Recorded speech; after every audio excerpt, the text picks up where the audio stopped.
Bonsoir à tous. Aujourd'hui, on se retrouve pour une nouvelle vidéo pour la 9e partie des 100 questions de Jean-Michel Panin. Donc, on est rendu à la situation numéro 9. Et donc, on va la lire. Voici l'information sur la fonction exponentielle f et la fonction rationnelle g. La table de la fonction f est de forme... la règle de la fonction f est de la forme fx est égal à cx plus k1. La table des valeurs suivantes représente la fonction f. Okay. Ensuite, la règle de la fonction g est de la forme gx est égal à 100 sur x moins h plus k2. La fonction f et la fonction g ont une asymptote commune. Puis on nous demande quelle est la valeur initiale de la fonction g. Alors ici, la chose à remarquer, c'est que ils nous dit qu'on a une asymptote commune. Puis on sait que pour une fonction exponentielle, l'asymptote, ça va être K1. La raison, donc, comme ça, la raison est que si on a le graphique, on se fait le graphique approximatif d'une fonction exponentielle, on voit que ici, on a un y qui est égal à quelque chose. Et pour une fonction rationnelle, une des asymptotes est également y est égal à quelque chose. Donc, c'est cette asymptote-là qui va être partagée parce que l'asymptote en x ne va pas être partagée, bien entendu, puisqu'elle n'existe pas pour la fonction f. Donc, on va débuter ça.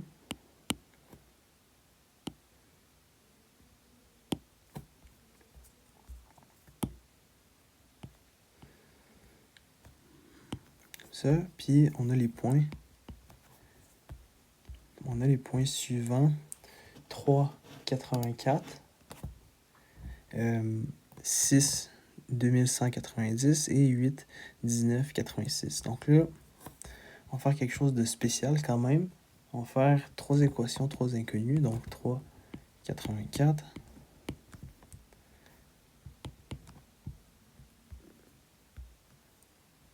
6, 2190 et 8, 19 686. Donc là, ce qu'on va faire, c'est essayer de résoudre pour nos 3 paramètres, donc A, C et K. Donc on va commencer par nos 3 équations. Donc 84 est égal à A fois C à la 3 plus K1. 2160 est égal à A fois C à la 6 plus K.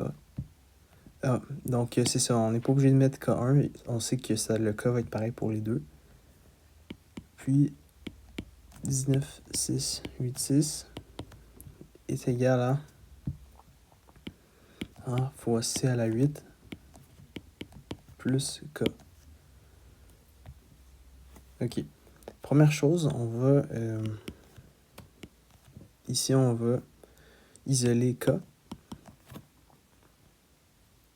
Donc, c'est moins A fois C à la 3 plus 84. Puis, on va aller insérer ça dans les autres expressions. Donc, 2160 est égal à A fois C à la 6. Donc, moins A fois C à la 3 plus 84. Et aussi 19 686 égale à A fois C à la 8 moins A fois C à la 3 plus 84. Alors là, on va y aller de chaque côté juste pour ici, donc c'est ça, juste pour isoler cette partie-là. Donc, 2160 moins 84, ça va donner 2190 moins 80. Ouais, ça c'est 90, pardon.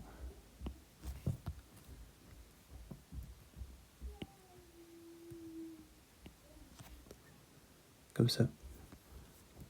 Moins 84, ça va donner 2106. Ça va être égal à A fois C à la 6 moins A fois C à la 3. Et ça va donner 19, donc 19602 égale à A fois C à la 8, A fois C à la 3. Ici, on peut mettre en évidence le A pour chaque. Donc,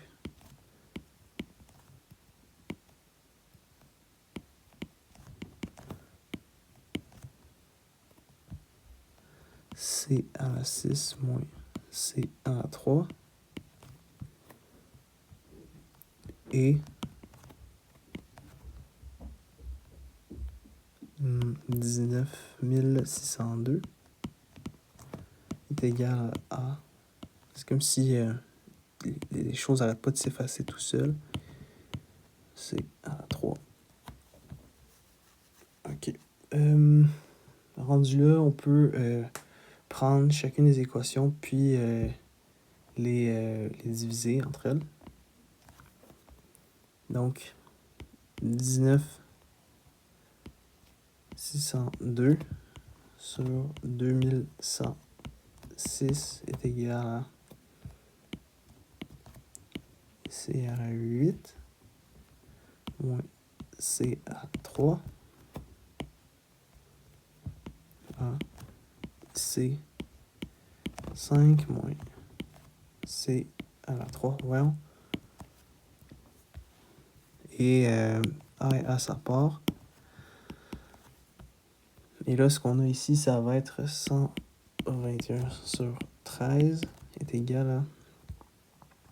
On peut mettre en évidence un C partout. Donc, C à la 3, C à la 5 moins 1 sur C à la 3, C à la, donc, à la 3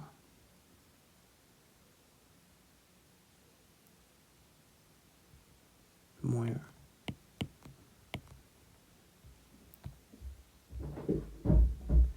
Ça, c'est un 6 ici.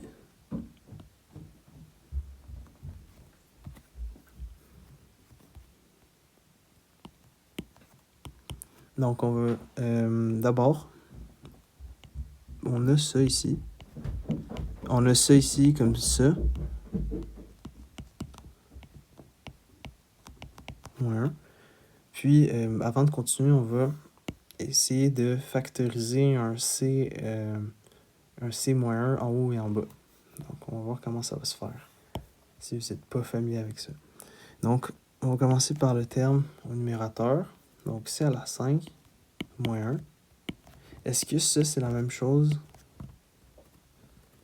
que C à la 5 plus 0 C à la 4 plus 0 C à la 3 plus 0 C à la 2 plus 0 C moins 1?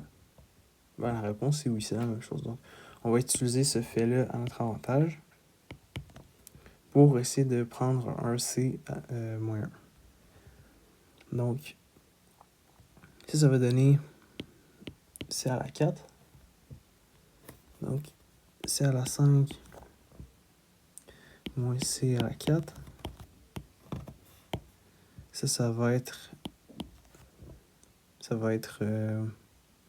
à la 4 plus 0 C à la 3. Donc, ça va être C à la 4 moins C à la 3. Donc ici, ça c'était plus C3 Puis on va vite voir qu'il va y avoir un pattern qui va ressortir. Ça va être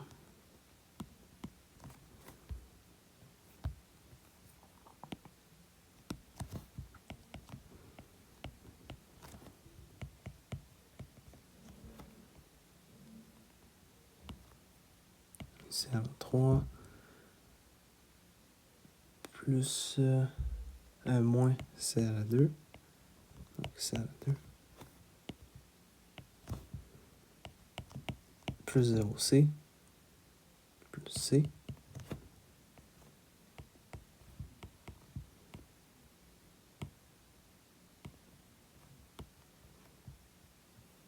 Ça, c'est un moins, pardon. Ça va donner C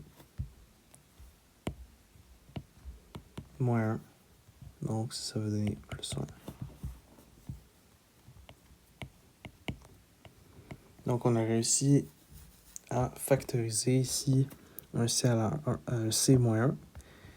Puis là, on va y aller par principe de récursion, entre guillemets. Donc, on a C moins 3. Si on sait que C à la 5 moins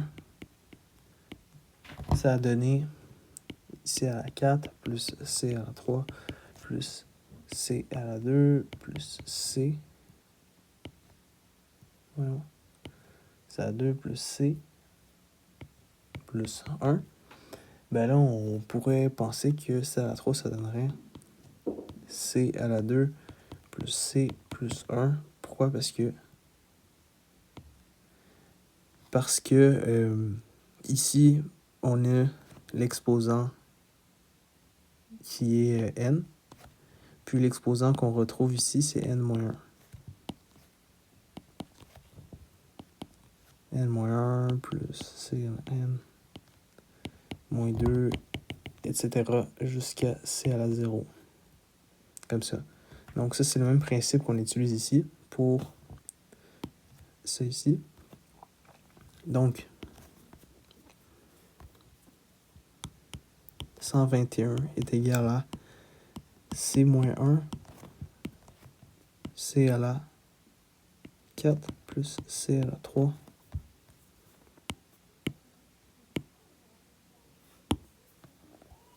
plus c à la 2 plus c plus 1 sur c moins 1, c à la 2 plus c plus 1.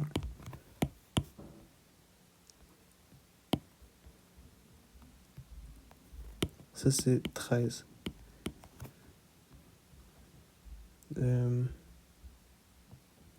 Oui, c'est ça, c'est 13.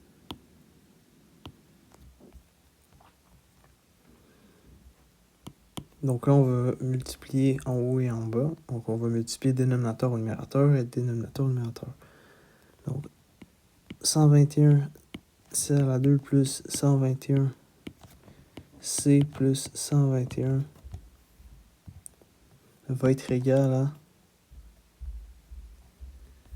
13 C à la 4 plus 13 C à la 3 plus 13 C à la 2 plus 13 C plus 13. On va tout envoyer ces termes-là de l'autre côté.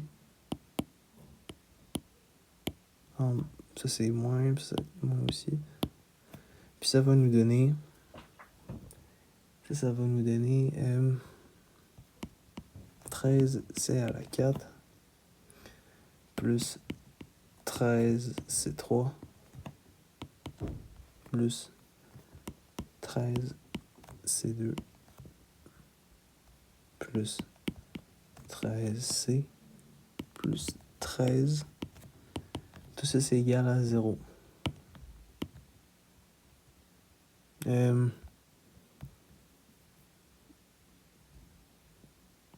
Pardon, on va juste réécrire ça. 13 C3.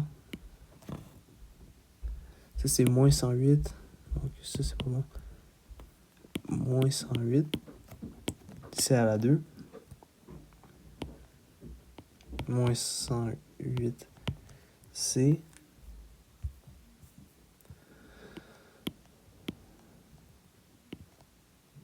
moins 108C moins 108.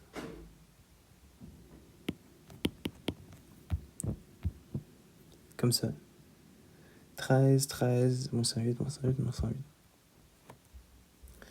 Donc là, on va pouvoir factoriser un C moins 3.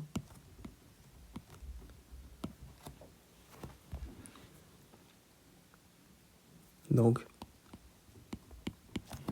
C à la 4 plus moins 108. C à la 2 moins 108. C moins 108 est égal à 0.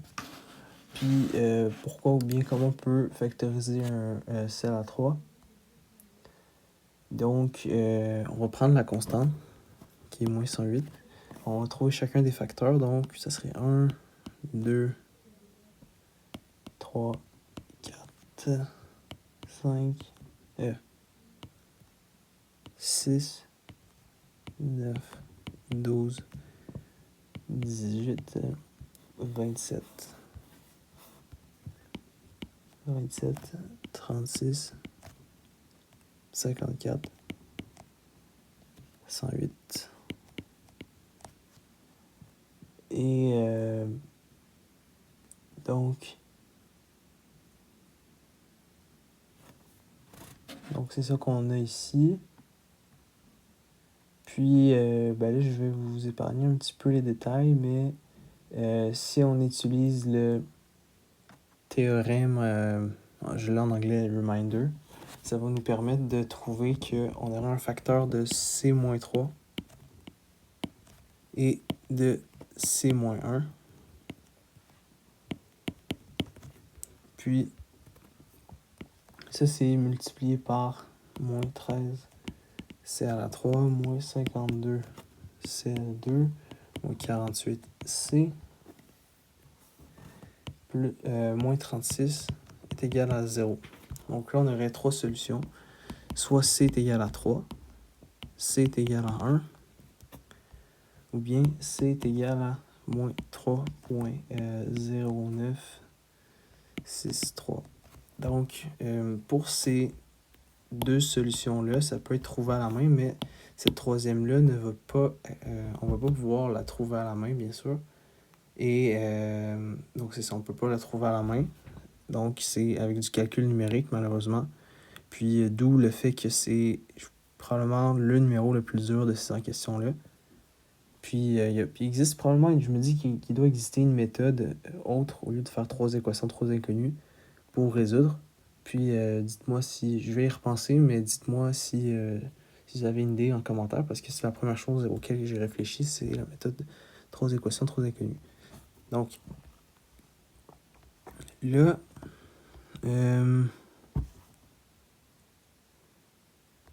ici, on va rejeter celle-là. On va rejeter celle-là aussi. Puis on va prendre C est égal à 3. Pourquoi? Parce que on va tester donc dans notre équation. Donc, on a ça ici. Puis là, ce qu'il faudrait faire une fois qu'on a la valeur de C, ce serait de trouver la valeur de A, par exemple, avec cette équation. Donc, 2106 est égal à A fois 3 à la 6 moins 3 à la 3. Donc, A est égal à 2106 sur 3 à la 6 moins 3 à la 3. Puis, donc, ça va être 3 à la 6 moins 3 à la 3. Ça va être 702, donc 2106 sur 702. 2106. Ça va donner A est égal à 3. Puis là, pour trouver la valeur de K, on va repartir de juste ici.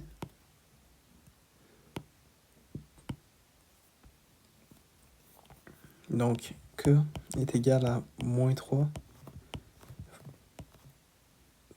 fois 3 à la 3 plus 84. Donc, K est égal à moins 3 fois 3 à la 3, ça va donner 27. Donc, moins 3 fois 27, c'est égal à moins 81 plus 84. Alors, K est égal à 3. Donc, on a A qui est égal à 3, C qui est égal à 3 et K qui est égal à 3. Donc, finalement, ça va nous donner une fonction fx qui va ressembler à ça. 3 x plus 3. Donc, l'asymptote commune va être de 3. Donc, on va changer de couleur pour indiquer qu'on est passé à l'autre fonction. Donc, ça va être la fonction g. Gx, pardon. Donc, gx est égal à 100 sur x moins h plus k. Puis là, on sait que ça, c'est 3. Et on a un point 57.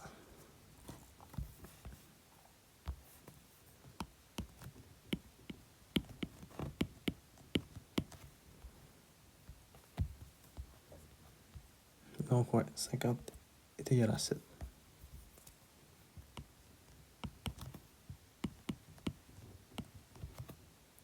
X, c'est 50, moins H, plus 3. Donc, 4 est égal à 100 sur 50 moins H. 50 moins H est égal à 100 sur 4. Donc, moins H est égal à 25 moins 50. Donc, H est égal à 25 moins 50 moins 25. Ça, c'est égal à 25. Donc, on a la fonction gx est égal à 100 sur x moins 25 plus 3. Puis on cherche la valeur initiale. Donc, quand x vaut 0. 100 sur moins 25 plus 3, ça donne moins 4. Ce qui donne moins 1. Puis, moins 1, ça va être notre réponse pour la valeur initiale de... Donc, ici, donc G0 est égal à moins 1. Donc, voilà, ça c'est fait pour la situation numéro 9. C'est probablement le problème le plus difficile.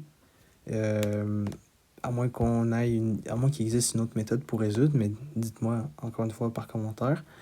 Parce que je sais qu'il existe une méthode qu'on a une table de valeurs ordonnée, mais là, il faudrait qu'on aille 4 et 5, par exemple.